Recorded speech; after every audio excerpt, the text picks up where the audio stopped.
सम्माननीय प्रधानमन्त्री बालेन्द्र शाहले फेसबुक स्ट्याटस मार्फत यस्तो लेख्नुहुन्छ। धेरै पत्रकार, नेता, अभियन्ता, व्यापारी र आम जनताले वर्षौंदेखि एउटै कुरा भन्दै आएका छन्। विद्यार्थी र कर्मचारी तन्त्रलाई पार्टीकरणले बिगार्यो। वर्षौंदेखि धेरै संगठन विद्यार्थी र कर्मचारीको हितभन्दा बढी दलका स्लिपर सेल बने। योग्यताभन्दा पहुँच, क्षमताभन्दा झोला र झण्डाको मूल्य बढाइयो। यसले प्रणालीप्रति नै जनताको विश्वास कमजोर बनायो।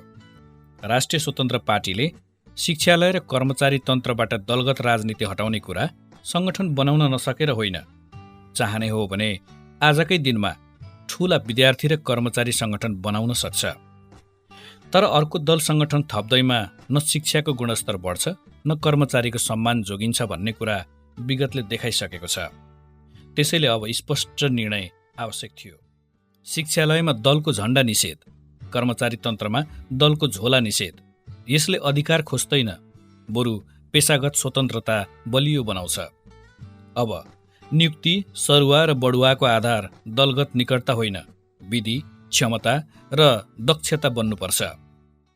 हाम्रो प्रयास यति मात्र हो, विद्यार्थीले राजनीति सिक्दा गुरुबाट सिकुन्, नेताको भिडबाट होइन।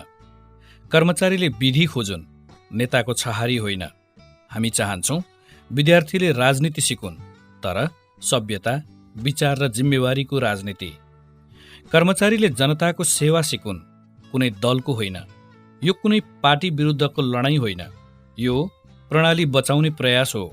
यो भविष्य बचाउने प्रयास हो। यो देशलाई दलगत कब्जाबाट निकालेर संस्थागत मार्गमा ल्याउने प्रयास हो। शिक्षालय र कर्मचारी तन्त्रलाई दलगत संक्रमणबाट मुक्त गर्ने यो हाम्रो प्रयास हो। त्यसैले तपाईहरूकै चाहना अनुरूप अध्यादेश मार्फत यी विकृतिहरू हटाएका छौँ। हामीलाई सबैको साथ र विश्वासको अपेक्षा छ। तपाईको साथ चाहिएको छ, विश्वास चाहिएको छ।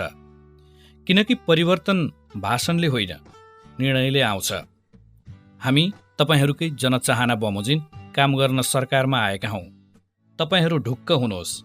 हामी जे गर्छौँ आम नेपाली जनताकै हितमा गर्छौँ। धन्यवाद।